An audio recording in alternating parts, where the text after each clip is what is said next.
Yeah, swimming news now. Coaches have expressed their dissatisfaction with the change made to a key competition rule for the ISSA High School swim meet, which took place earlier on Friday at the National Aquatic Centre. Jeremy Brown reports. A large number of schools and athletes turned out for the ISSA High School's swim meet on Friday at the National Aquatic Centre. But despite the excitement for the first development meet of the year for high schools in the pool, tensions were also simmering.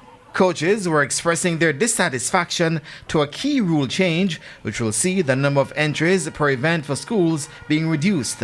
I don't agree with that because we have been finishing around 5, 6, the latest.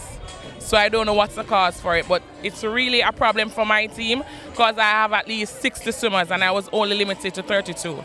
I don't think it's fair. I think that they need to go back to the drawing board, and this is not a club meet, this is a school meet, so my girls should be able to swim for their school. I think it can be opened up a little bit more. If we could add at least 4 more swimmers per age group, I think each coach, school, and just the athletes will be overall impressed with that.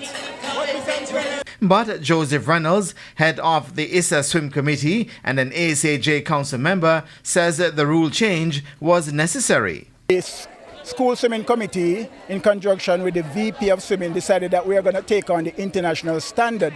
So we've limited the number of swimmers per age group per gender to 8. Therefore, an all-girls school with 4 age group would have 8 force 32 swimmers. Campeonatas boys and girls would have 32 girls, 32 boys. So all age group limited to 8 swimmers. The coaches contend they were only made aware of the rule change in the week of the competition following months of preparation. But Reynolds says he is surprised by the pushback from the coaches. But we had a meeting where the coaches explained to them and their representative. I know the principals had some concern as well, but when it was explained to them, all seemed to be okay because I have no dissenting voice and all the schools are here in their numbers. Chanel Hill, who is the head coach of defending national girls champions Immaculate Conception, and Kafia Rapley, head coach of defending national boys champions Woolmers, are contending that limiting the number of entries could affect the development of the young swimmers. So what this is doing is that it's limiting the girls or the swimmers overall to come and compete to better their times and to progress in the sports because you're limiting the girls, and most of them are demotivated and they don't want to be a part of the team anymore because I have to shut them out. I don't think it's fair, and I think that we need to look at the rule and go back to the drawing board. This is a school meet, so it's a development meet, so we should think about the development of athletes. We have a lot of club meets during the year that they can aim and push for those international times. Swimmers are traveling out of the country to swim, so we should keep these as development meets, which is for the future of the sport.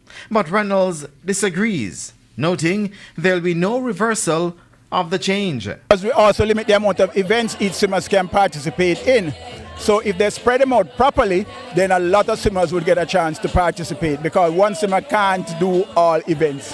They're limited. Explain to them why we're going the way we are going. And so there are no dissenting voices right now. They understand what is happening. We got to go with international standard. These school swim meets are also it also allows for swimmers to make the national team so they can swim a good time here and make the character team. The meet serves as a preparation for the ISSA ASAJ High School's Tertiary Institutions Championships in March. Jeremy Brown reporting for TVJ Sports.